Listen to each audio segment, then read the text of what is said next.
재개발 투자, 이건 모르고 투자하면 현금 청산을 당하실 수도 있습니다. Dream Tower. 정답부터 말씀을 드리면 권리 산정 기준일이다 이렇게 말씀을 드리고 싶은데요. 각 재개발마다 이런 권리 산정 기준일이 다 제각각 틀리기 때문에 정확하게 필수적으로 확인을 하시고 투자의 방향을 세우셔야 될 것 같은데요. 오늘 자세하게 알아보도록 하겠습니다. 우선 보도 내용을 한번 살펴보도록 할 텐데요.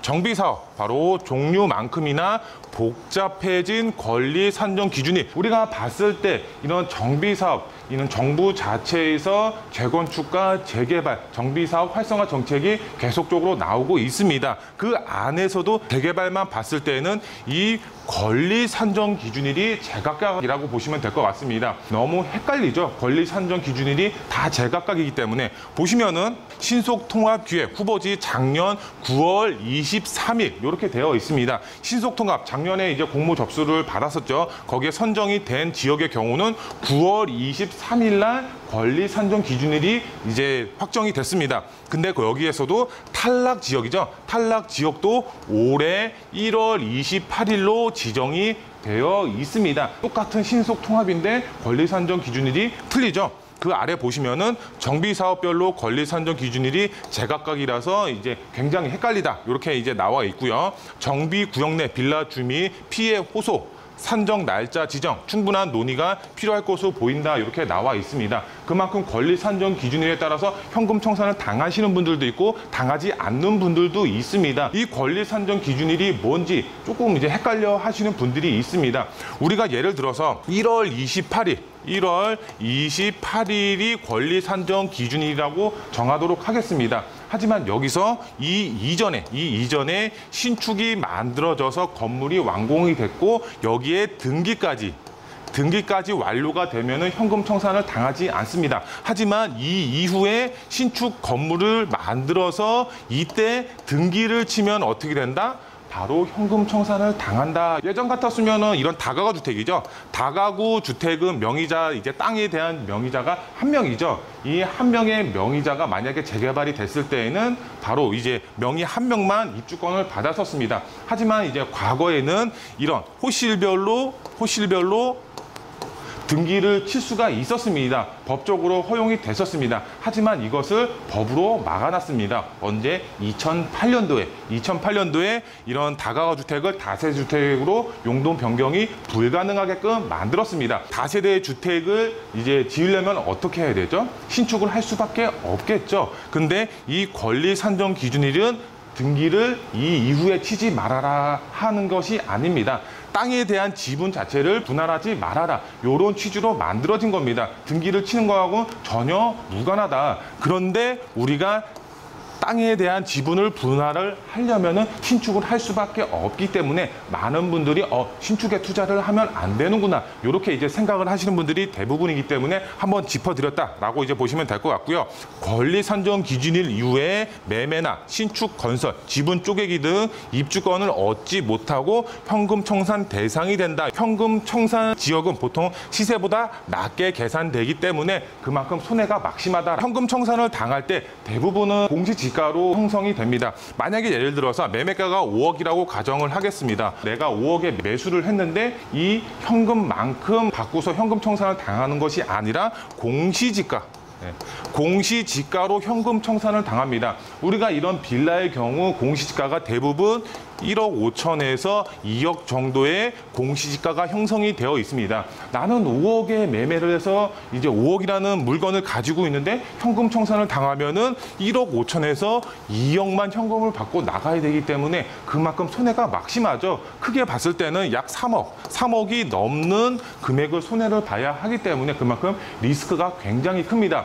그렇기 때문에 우리가 재개발 투자에 있어서 이 권리 산정 기준일이 언제인지 정확하게 확인을 하시고 투자의 방향을 세우셔야 된다. 그만큼 중요하다. 지금 현재 이제 정부 그다음에 오세훈 시장이 추진하는 게 뭔가요? 바로 재개발 활성화 정책입니다. 공급 자체가 상당히 부족하기 때문에 재개발 활성화 정책으로 인해서 서울 도시뿐만 아니라 전국적으로 신규 주택, 이제 신규 아파트 물량을 확보하려고 하고 있습니다. 그만큼 그만큼 다양한 정비 사업이 현재 추진이 되고 있습니다. 그 안에서 재개발이죠. 재개발, 이 권리 산정 기준이 다 제각각입니다. 신속통합, 이제 뉴스 기사에서 나왔지만 작년 9월 23일이고요. 미선정 지역, 탈락 지역이죠. 올해 1월 28일 날 권리 산정 기준일로 정해져 있습니다. 그리고 정부에서 추진하는 이제 공공 재개발이죠. 공공 재개발 사업 1차 같은 경우는 이제 20년 9월 21일이 권리 산정 기준일이고요. 그다음에 공공 재개발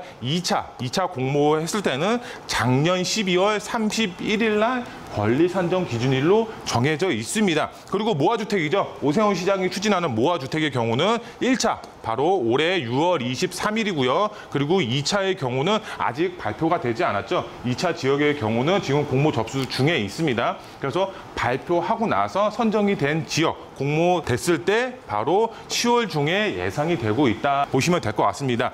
이렇게 다양한 권리 산정 기준일이 있습니다. 리스크를 줄여서 투자의 방향을 세우셔야 됩니다. 그럼 리스크를 줄일 수 있는 방법이 어떤가요? 현금 청산 걱정 없는 지역에 투자를 하셔야 되겠죠. 일반 민간 재개발이라든가 공모 접수 지역이 아니라든가 이런 이제 역세권 시프트 재개발 사업, 가로주택 정비 사업, 이런 일반 재개발 사업 추진 지역에 투자를 하시면 될 것 같고요. 이런 모아주택이라든가 신속통합 기획도 권리 산정 기준일이 정해지지 않은 지역에 가능 지역, 예상 지역에 미리 선점해서 투자의 전략을 세우시면 권리 산정 기준이 이전에 등기를 치시면 전혀 상관이 없다. 이렇게 이해를 하시면 될 것 같습니다. 이런 권리 산정 기준이 정확하게 필수적으로 확인을 하시고 재개발에 투자를 하셔야 된다. 그럼 지역적으로 알아보도록 하겠습니다. 지금 현재 역세권 시프트 개발 예정입니다. 역세권 시프트라 하면은 일반 민간 재개발입니다. 일반 민간 재개발의 경우는 구역 지정이 됐을 때 권리 산정 기준일이 정해집니다. 확정이 됐을 때만 권리 산정 기준일이 정해지기 때문에 이런 예정지에는 권리 산정 기준일이 없다. 역세권 시프트 개발 예정지인 용답동 지역입니다. 지금 동의서를 걷고 있습니다. 높은 동의율을 걷고 있기 때문에 그만큼 개발 가능성 상당히 높다. 지도를 한번 보도록 하겠습니다. 위쪽으로 이렇게 빨간색으로 되어 있는 지역이 청계 리버브 이제 아파트라고 보시면 될 것 같은데 철거가 다 끝났습니다. 지금 이제 조만간 착공이 될 것으로 보여지고 있고요. 그 아래쪽으로 파란색으로 표시가 되어 있죠. 용답동 소액 투자 지역이라고 되어 있습니다. 지금 아직까지는 소액으로 접근이 가능합니다. 지가가 지금 현재도 상승이 되고 있습니다. 오늘 가격 틀리고 내일 가격 틀리고 내년 가격이 틀려질 수밖에 없는 지역입니다. 개발 호재 풍부한 지역이고 개발 가능성 높은 지역이기 때문에 그만큼 투자의 수요가 계속적으로 밀집이 될 수밖에 없는 지역입니다. 용담역 2호선, 그다음에 답심리역 5호선까지 더블 역세권으로 되어 있습니다. 그만큼 교통도 상당히 편리한 지역이고요. 현금 청산 걱정 없는 지역, 용답동 지역입니다. 일반 민간 재개발 추진 지역이기 때문에 걱정 없이 투자하실 수가 있다. 이 여기의 경우는 GTX 호재의 중심축에 속해 있습니다. 트라이앵글 중심축에 속해 있기 때문에 지가 상승이 이루어졌을 때에는 폭발적인 지가 상승이 이루어질 수가 있는 지역이고요. 현재 동의서를 걷고 있습니다. 동의율 자체가 상당히 높습니다. 지금도 지가가 상승이 되고 있기 때문에 투자자분들의 경우는 빠르게 선점해서 투자의 전략을 세우셔야 된다. 그 다음 지역 한번 보도록 하겠습니다. 지가 하락폭 적고 상승폭 큰 지역, 바로 용산 지역입니다. 지금 아파트 지가가 하락기에 접어들었다. 이런 뉴스 기사 내용 많이 보셨을 겁니다. 용산의 경우는 지가 하락폭이 적고 그다음에 상승폭은 큰 지역이 바로 용산 지역이라고 보시면 될 것 같습니다. 왜 그러냐? 지도 한번 보도록 하겠습니다. 정말 다양한 개발 호재가 있습니다. 지금 용산 주요 개발 호재라고 말씀을 드리면은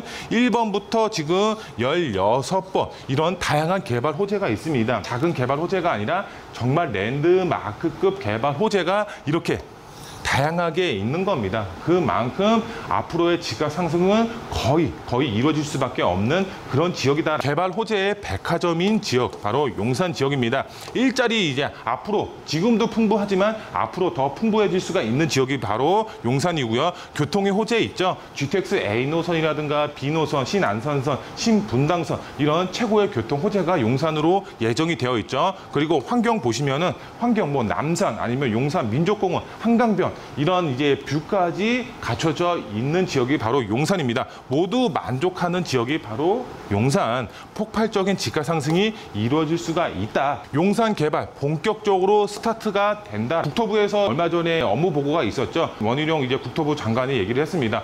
이제 용산 시대가 개막이 됐다라고 말을 했었습니다. 국토부 장관이 처음으로 언급을 했었습니다. 그 전까지는 용산 시대 했었던 적이 단 한 번도 없었습니다. 하지만 처음으로 용산 시대가 개막이 된다라고 말을 했을 정도로 정말 용산은 이제 본격적으로 개발이 된다. 호재의 영향을 받을 수가 있는 재개발 예정지에 투자를 하셔야 된다. 현금 청산 걱정 없는 지역에 투자의 방향을 세우셔야 된다. 그런 지역은 저희와 함께 상의하셔서 충분한 논의를 거쳐서 현장 임장까지 다녀오시고 투자의 방향 세우시면 걱정 없이 투자를 하실 수가 있다. 투자 포인트 한번 짚어드리면은 첫 번째로 봤을 때 서울 재개발 예정지 투자 수요 급증이 될 수밖에 없습니다. 현금 청산 걱정 없는 지역에 투자를 하는 것이 핵심 포인트다. 부동산 투자는 나중에 해야지 하면은 늦습니다. 왜 늦을까요? 지가가 계속적으로 우상향이 될 수밖에 없습니다. 지금 선점에서 투자의 전략을 세우셔야 된다라고 설명을 드릴 수가 있겠고요.